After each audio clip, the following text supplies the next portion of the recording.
देख रहे हैं आप भी काफ़ी उठापटक हो रहा राज्यसभा भेजने की जाए, इसको किस तरीके से देखते हैं? और बिहार की राजनीति में आज एक बड़ा परिवर्तन हुआ है। नीतीश कुमार जो 2005 से मुख्यमंत्री रहे हैं, यशस्वी मुख्यमंत्री रहे हैं, राज्य के लिए उन्होंने बहुत अच्छा काम किया है, सुशासन लाया है, सब किया उन्होंने। अचानक उनको हटाकर राज्यसभा भेज देने की बात सामने आई है।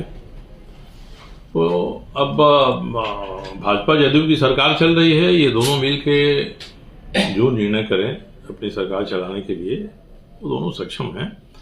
मगर नीतीश कुमार जैसे व्यक्ति को जिस तरीके से मुख्यमंत्री पद से किनारे करके राज्यसभा भेज दिया गया है, लगता है एक शेल्टर में भेज दिया गया उनको, तो ये तरीका नहीं जचता है।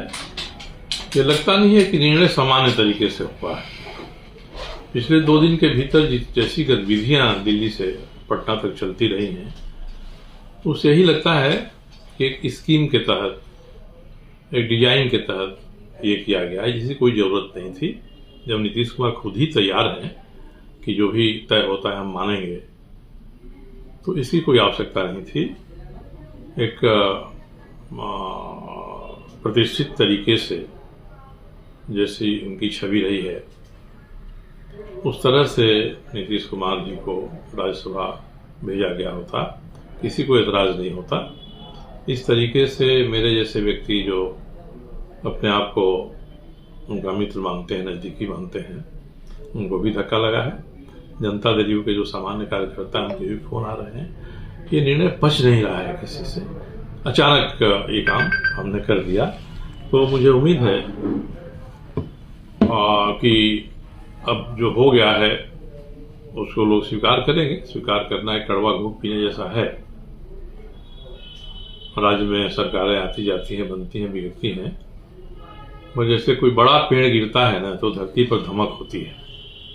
तो नीतीश कुमार जैसे विराट व्यक्तित्व बिहार के संदर्भ में अगर वह अपनी भूमिका बदलता है, तो कई तरह के कयास लगाए जाते हैं, चर्चाएं होती हैं, और उसी तरह की चर्चा आज हो रही है। ये निर्णय हमारे जैसे व्यक्ति को पच नहीं रहा है कि निर्णय इस तरीके से हुआ। शानदार तरीके से होना चाहिए था। नीतीश कुमार के व्यक्तित्व की प्रतिष्ठा के अनुरूप ये निर्णय होना चाहिए था, वैसा नहीं हुआ। ये दुर्भाग्य की बात है। उनका ट्वीट भी आया सर, उसको कैसे देखते हैं? ट्वीट में नीतीश जी ने बड़प्पन दिखाया है कि भाई मैंने खुद ही स्वीकार किया है, मैं खुद ही राज्यसभा जाना चाहता हूं। आखिर इस ट्वीट की जरूरत क्या पड़ गई नीतीश कुमार को? कहीं न कहीं इस निर्णय से लोग संतुष्ट नहीं हैं, इसलिए नीतीश कुमार को ढाल की तरह आगे रखकर एक ट्वीट कराया गया है कि आप खुद ही इसकी जिम्मेदारी लीजिए। मगर नीतीश कुमार जी सबके नेता रहे हैं, कोई कभी भी उनकी व्यक्तिगत आकांक्षा नहीं रही है जिसके कारण से उन्होंने कुछ काम किया है। तो जब सबके नेता रहे हैं, बड़े नेता रहे हैं, तो उनके जो समर्थक हैं, उन समर्थक को भी उनसे कुछ उम्मीद है। और इस ट्वीट को लोग पसंद नहीं कर रहे हैं। ये मान रहे हैं कि जो घटना हुई है उसको ढकने तोपने का काम इस ट्वीट के माध्यम से हो रहा है।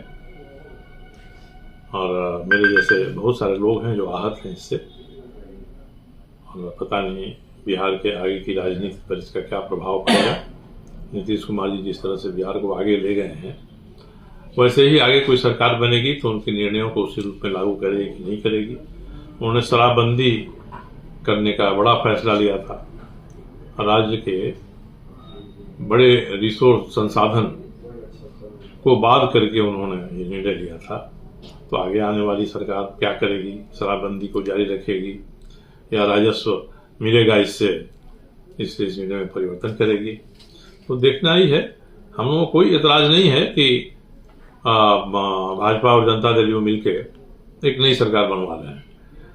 हम लोगों को एतराज या तकलीफ इसी बात की है कि जिस तरीके से ये हो रहा है, वह तरीका नीतीश कुमार के व्यक्तित्व के अनुरूप नहीं है।